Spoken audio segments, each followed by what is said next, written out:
kulamusizaako nno munnaffe atuwuliriza nga yenze mwana muwala Ayomba nkutuuseeko wano n'amawulire gaffe aga wano ne wali era nga ndi ne munnaffe ani mpozi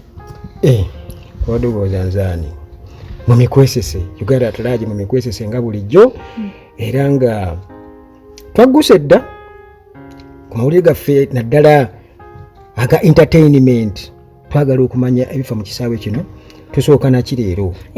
era kye tulina osooka nakyo kyekyo ekyabaddewo ekyasinze otutukyamula nga wetwali wano juzi ne twogera ku Gravity nga gamba ye era tebansobola mu abatali banene temwalisaanye kubeera nga mucriticizinga Bobi Wine muteke ffe abanene ffekka abasobola okubeera nga tumucriticizinga kubanga mmwe bwe munakucriticizinga mujja kugwa naye wa Gravity yali amanyi nti waliyo bivulu bibiri byokka ekikyene ekya Mickey Wine baana bagenze ne bamusuulako awo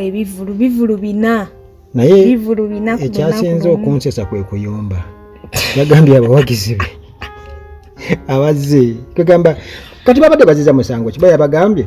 mmwe bali eri banyumirwa waliyo ebivulu ebirala eri lwaki temwagenze eri wati mwagala kuzina muzine ngayagala bazine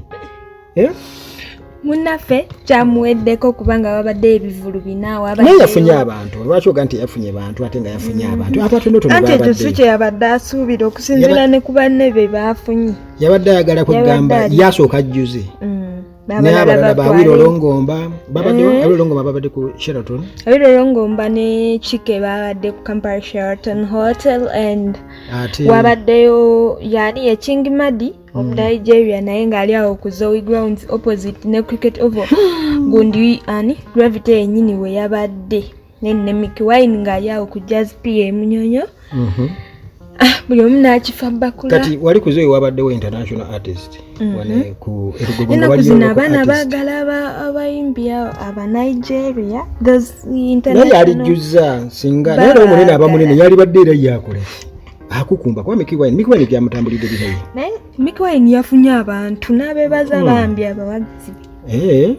yafunye naye kati olaba nze neewuunya era nasaasidde neŋŋamba nti kati waliwo ennyimba ezimu tugamba ziwali yagadde okukola ng'abantu bakola ki ng'abantu kugamba nga tezikoleka nga tewali bantu kati nga dokita oba ani yamulabisizza aza dokita nga audience yonna teyina vibe nga nabyo kirabika byabaweddeko naye yagambye gwasinga onnenya yaani ye Balamu yamuleetedde ebyuma ebifu nti omuntu akuwaatya emitwalo gye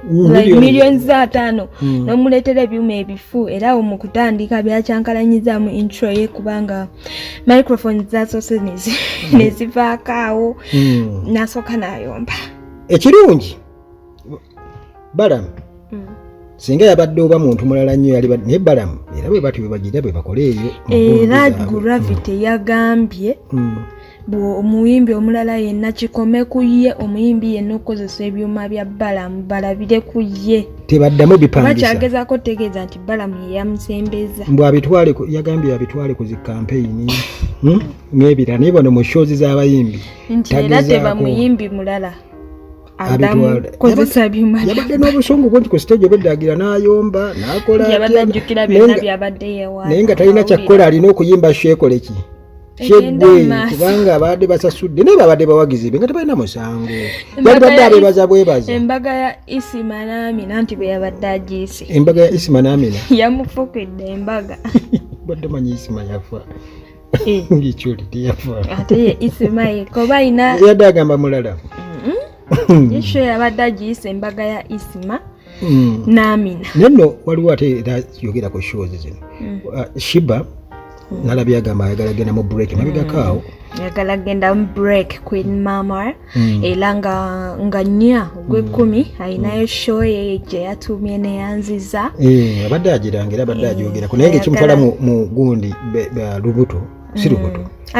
yatugambye nti atekinga break naye ng'ajjako dda si gundi si kuba nti agenda agira anti tekinga break asooka bwazaale azaale awo ayonse yave mu bunakawere adde abafa bakule buto naye nno ebintu bino bizibu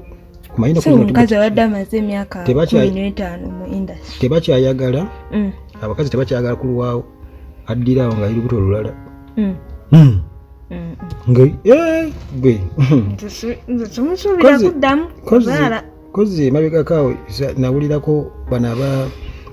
abakwasaganya ensonga z'abakyala nga bayita okwemulugunya so nakikugambako nawano nti abasajja bakka ku mabeere ne bagayonka abaana ne basigala nga tebalina matta nalowooza olubuto lwa Shiba nze siyinza kulimba simanyi era Shiba yatugambye amaze emyaka 10 mu industry nga ye muyimbi omukyala asinga omanyi ebintu bya showbiz kati Shiba bwavayo n'agaa nti olubuto lwa gondi ate kiba tekikola mawulire nnyo kiba kigenda muwonoonera ate nakyo kyalina okitambulirako ebbanga ali nanyini ali yakuzaala n'omwana njagala omumanya nze nkugambye era mumanyi anterekawo ka message mu comment section kakati nga tukyalyawo ogabako mmeka munoonyereze ngabako mmeka tuteesa tugende ku ddala tunaateesa comedian ayitibwa amannya ge amatufu nga ye Herbert Sseggojja gwe tumanyi nga Tikyampamire mumanyi Tikyampamire mumanyi kakati Tikyampamire agamba nti tukya waliwo abaana ababiri Sami ne Shawa nabo ba comedian ngera Tikyampamire bwali Tikyampamire agamba simusanyufu wadde n'akamu jjukira gye buvuddeko abaana abo nga balinga bakola content waabwe ng'omu yefulo omwami wa munne nga ye content gwe balimu ng'omu ye mukyala omu ye mwami kati babivaako ndowooza baatuula oba balaba kati atambula mpola content waabwe ko bo kabatandika okuyingira mu character yaani Bobi Wine president w'ekibiina kya National Unity Platform era ng'omulala ye General Museveni bano ababiri naku zino bakolako comedy akansese nnyo Edi Mutwe lindako munnange Tikyampamire agamba nti ebintu ebyo ndowooza comedy bamuwa ekitiibwa waliwo ebintu ebimu bye bateetaaga kukolamu comedy bo bayinza olowooza oba basanyusa abantu oba ki nekyega waliwo ababitwala obulala naye nange nagambako emabegakaawo nti abaana abo batandise okukola content oyo naye bayinza otuuka ne bakisussa balina gwe baavumye owaayo mbwe ebigambo ebimu bye bakozesa kakomedi ako njuka katandika oli yagamba omutemu wuuyo nati batandika jukira ani Bobi Wine bamukubaawo akachi akanisita kachi katia gas nafunamu obuzibu kati bo ne baleta comedy nga balaga nti Bobi Wine ali ku miggo ali injured then kati wano Bobi Wine awa speech ye Museveni wajjiramu ne bateka mu background ka voice akagamba nti bannayuganda omutemu wuuyo kitegeera kati oba Tikyampamire bagamba nti omutemu Museveni wuuyo babagamba omutemu wuuyo naye era gamba kyebali bategeeza kale tugendera Tikyampamire agamba nti comedy omuwa ekitiibwa waliwo ebiteetaaga kola comedy nti bajja kisusa kuba kati tugambe oba Bobi Wine yali mu mbeera nga si nnungi ali bano bo ne bagirabanga ekyokusaaga kwegamba ne babanga abakirabanga ekyokusaaga naye comedy manyi abeera comedy abaana abo batandika oyo comedy naye nze ndaba nga buli ekigenda ogwawo bo bagenda nga kikolamu comedy waliwo ebintu ebimu naye waliwo abakola comedy nga wabuwemu bendaba kati nga ani ono nga bakola comedy wabuwemu nga bo batambulira nga bavuma buvumi waliwo n'abalala nga bavuma nga bagirega waliwo abajerega amawanga waliwo kujerega abatuubu n'ajerega abaganda kale tetubaganye kola content oyo owokugira abantu ababiri naye babeko webakola naye abantu baali baseka muka comedy ako sound samuwulira baali baseka nkyerabiddemu baba baali baseka baali banyumirwa nze wano ndaba mpulira bagamba waliwo abatta abantu abakuba abantu amasasi nga betulaba wano okulaba nenze nali ndabangera content gwe bali bakola oli yali yali anyuma naye kale nze sijja kwogera nnyo comedy kubanga kale oba kye tuba tugamba nti oba kye babadde agezaako bagamba nti kale bamanyeeko ebimu bye bakola babeeko bye bakoma kama baleme kuleeta kuddira nnaku y'abantu ate giteekamu ssanyu oba mu lusaago waliwo ne ba presenters be nalaba ku TV in fact nabalaba nze ku Galaxy TV ya Galaxy nga nabo babiteekamu ebyokusaaga bakola batya ebyokukubwa kwa Bobi Wine babiteekamu okusaaga kubadde yayinza obbanga nga balinga abagambo balimba oba akola atya anyway ebyo byabwe bonga bo tulina amawulire kyamala tugende amawulire anti jjukira twafiirwa omuddusi ekiprotege tukyagaliko nnyo era nga ku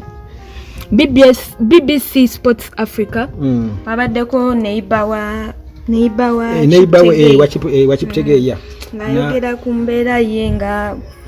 tugambe bwe yamusanga bwe byali twali twebuuza wano juzi kuba ye yaliwo byali biki ebyaliwo tutagwa kumanya biki ebyaliwo yamwokya atya nti yaba ali mu nju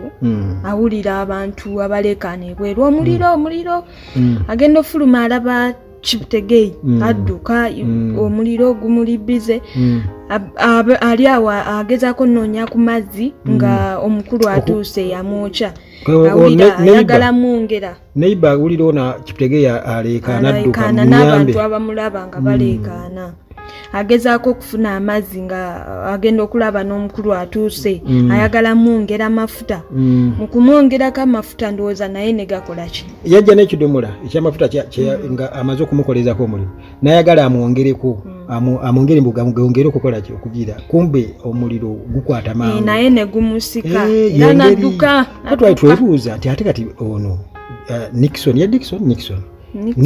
ate yajja atya okujja kumbe yali aleese ayongere Mukama Katonda naye n'amugerera ate naye ali mu ddwaliro era nga neighbor agamba bambi embeera yali ekwasa ennaku kubanga yali talabangako omuntu gwe bayokya live abaana be bayokya era amaze ennaku talya nga kwegamba kyanka abaana be baali balaba teebereza ekintu ng'ekyo naye nno mpulira bagamba nti bano baali bakayanira ttaka mbu awali ennyumba bweri Kiptegeyi mwabadde asula mbu ono ex-boyfriend mbu ng'akayanirawo mbu ayagala batwalewo ate nga si wawe omanyi eyo saidi zeyo balimi enzoyi bayita enzoyi anti balabika balimi kubaawo neighbor yagambye nti Kiptegeyi abadde neighbor mulungi kuba nejjuzi yamuwaako ku kasooli ng'akungudde si wala olaba wano ku nsalo ya Uganda ne Kenya just kilomita ziringa 25 oba miles nga ziringa 15 ng'oyingiddeko munda awo omanyi oyo omukyala kuba document nabadde wa UPDF omusirikale Kiptegeyi bagamba 28 lwe yayingira amagye era abadde ng'ali ku ddala lya sergeant yayingira amagye mbu yasooka Kenya eyo kubeera ndowooza emisinde yagitandikira Kenya naye n'atasobola ku breakinga through kati kwe kusalawo okudda side ye Uganda abeere nga muddusi wa ggwanga eri Uganda era ne mu mpaka ezibadde wano France ezakaggweza Olympics